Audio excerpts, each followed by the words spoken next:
Por que será que nas Escrituras Sagradas, na Bíblia, não tem nada sobre a infância de Jesus Cristo e também a juventude do Mestre? Olá, meus queridos, tudo bem com vocês? Eu sou a Jussara Rodrigues. Vamos conversar um pouquinho sobre expansão da consciência. Quando começamos a estudar a vida de um dos maiores mestres que passaram pela Terra, existem muitas coisas curiosas, inusitadas, né? Sempre quando eu li as escrituras, eu ficava buscando, não sei vocês, mas eu tinha uma curiosidade de saber como foi a juventude e a infância de Jesus. E eu folheava e sempre eram os mesmos evangelhos, mudavam algumas coisas, mas era o período que tem na Bíblia é dos 30 anos aos 33. Só tem um relato, se eu não me engano, quando ele tinha 12 anos, né? Que ele estava sentado diante de um templo, conversando com os, os sábios daquela época, né? Então, demonstrando que ele já tinha muita inteligência com aquela idade. Mas só tem esse relato na Bíblia, não tem mais nada sobre a história. E é uma coisa inusitada, assim, porque um grande mestre, do tamanho da importância que ele tem, né, que ele veio deixar um legado da consciência crística, por que não tem nada? Porque foi oculto esse caminho que ele trilhou. Então vamos bater um papinho sobre isso, né? Existem muitos documentos apócrifos, que são documentos que não entraram, né, para a Bíblia. A Bíblia foi escrita décadas depois da morte de Jesus. Então, é, existia, existe uma manipulação e o interesse do que era colocado naquele livro. E a Bíblia que nós temos hoje em mãos, ela não é original, ela foi traduzida por diversas vezes, em diversas línguas.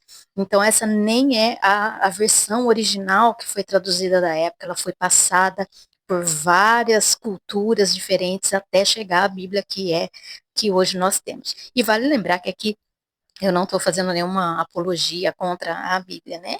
É que nós estamos, quem estuda, hoje estamos num período de trazer informações que antes não a gente não tinha, e hoje está chegando muita informação, e isso é bom porque ajuda a expandir a consciência, né? E ninguém é dono da verdade absoluta, eu sempre falo isso nos vídeos, e eu sempre convido vocês a buscar o próprio conhecimento, né?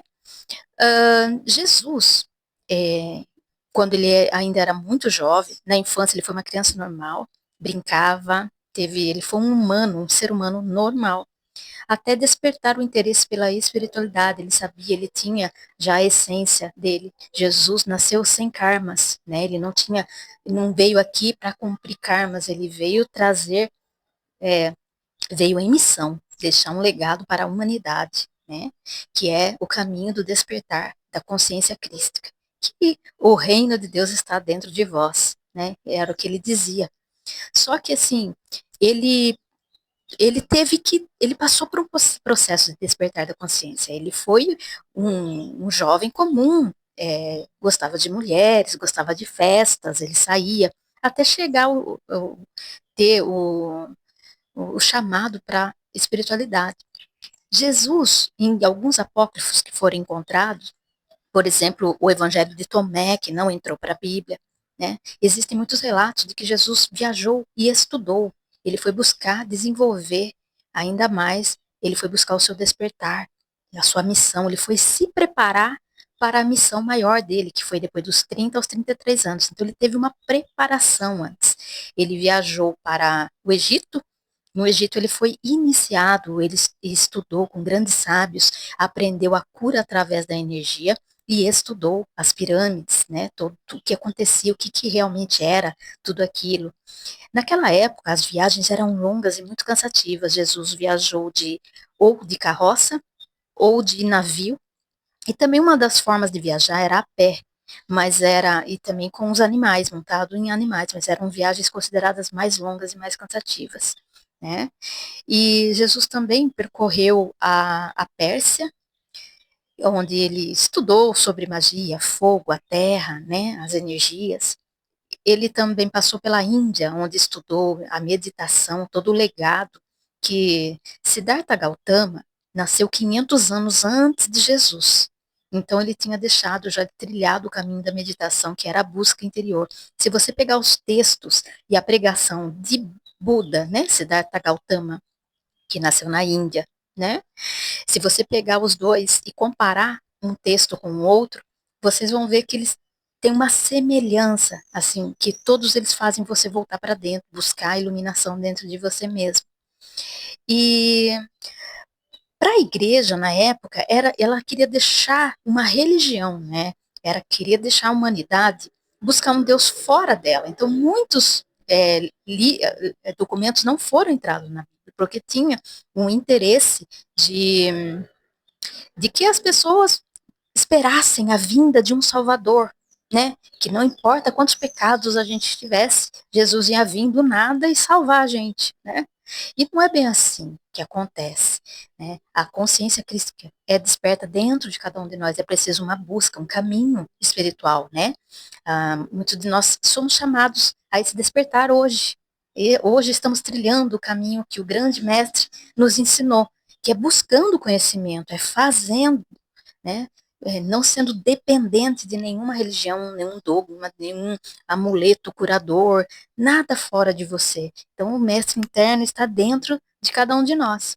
Outra viagem que Jesus fez foi para a Índia e ele também, para finalizar a sua missão, esteve entre os sábios nas montanhas do Himalaia, aonde ele meditou e ele buscou a contemplação do ser e ele estava pronto para a consciência crística, para trazer essa missão, esse legado. Depois do Tibete, das montanhas do Himalaia, com os sábios, Jesus retornou a Jerusalém, aonde ele começou a sua pregação. Jesus pregou pouco tempo, né, dos 30 aos 33 anos, aonde aconteceu tudo, toda a história que a gente conhece, a crucificação e tudo mais. Então, é interessante, ninguém tem prova concreta disso, mas existem documentos, tanto no Vaticano, com os livros, documentos que muitos estudiosos foram buscar saber, né? Todos, assim como eu, tinha essa curiosidade de saber, mas o que ele fez? Mas como assim? E a juventude? E por que não tem isso ali na Bíblia, né? Assim como eu era curiosa, imagina quantos estudiosos também não tinham a mesma curiosidade que eu tinha e eles foram estudar a fundo isso, né? Para trazer para a gente o que realmente possa ter acontecido. Mas independente dessas histórias e tudo mais, né? Isso é um convite que a gente faz, que tudo isso faz, né? Existia na época um interesse político, um interesse religioso. Então, não confiar cegamente em nenhum livro, né? A gente tem que absorver as coisas que estão ali, tem coisas muito boas para ser lidas, por exemplo, salmos que são maravilhosos, Salmo 23, Salmo 91. São orações tão fortes que faz a gente refletir, né? Que independente do que aconteça, né? Existe uma fonte criadora e nada nos vai faltar, né? O Senhor é o meu pastor e nada nos faltará.